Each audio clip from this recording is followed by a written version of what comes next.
اصحى يا نايم وحد الدايم مسحراتي.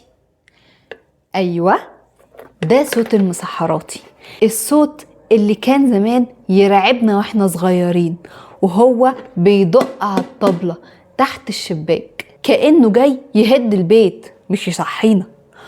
ومع كده كنا ونستناه بقلب مطمن ان رمضان لسه بخير. بس عمركم فكرتوا ان المسحراتي مش مجرد راجل بطبلة؟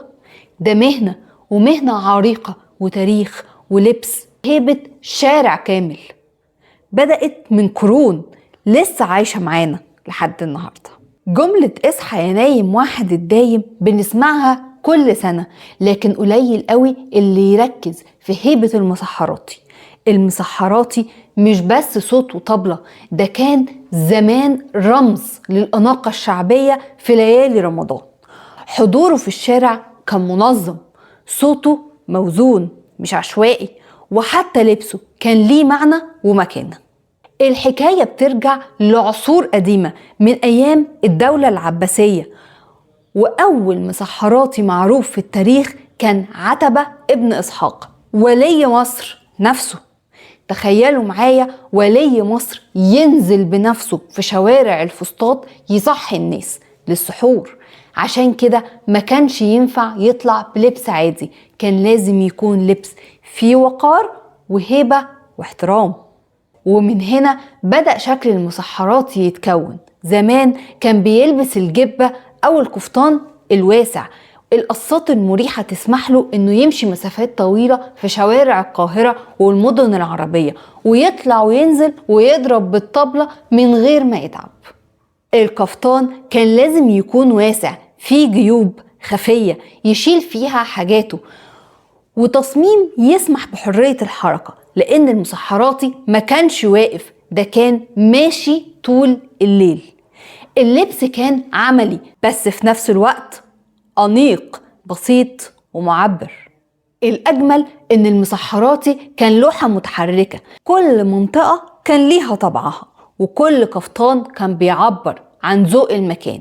نقوش بسيطة، ألوان هادية تلمع في الضلمة بالليل مع نور الفانوس الصغير اللي كان شايله. البساطة دي هي اللي خلت الستايل الشعبي يعيش مئات السنين ويفضل مصدر إلهام لحد النهاردة. اللبس الشعبي ما كانش فقير، كان ذكي، معمول عشان الحياة وعشان الناس.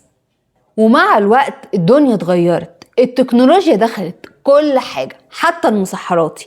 دلوقتي في القاهرة الجديدة وأماكن تانية شبهها كده شباب عملوا تطبيقات باسم مسحراتي 2026، تدخل عنوانك يوصلك تسجيل صوتي باسمك بصوت فنان معروف يقولك يا محمد قوم يا باشا العيال عاملة فول وطعمية. وفي خدمات تانية، تختار وقت ويكلمك حد فيديو كول يقولك صح النوم يا حبيبي السحور جاهز. مسحراتي بس ديجيتال. وبرغم كل ده، وبرغم ان الموبايل بقى يصحي ادق من اي طبلة، كتير مننا لسه بيفتقد صوت الطبلة في ساعة 3 الفجر، الصوت اللي يخليك تحس ان رمضان دخل فعلا، وان في حد بيعدي مخصوص علشانك، وان الشارع صاحي معاك. التكنولوجيا سهلت بس ما عوضتش الاحساس. ومن هنا نرجع للحظة بتاعت دلوقتي. احنا في عصرنا ده لما بنحب نرجع لروح رمضان حتى لو في اللبس بنلاقي نفسنا تلقائي بنميل للقصات الواسعة والمريحة اللي تفكرنا بالقفطان المسحراتي بس بلمسة شياكة.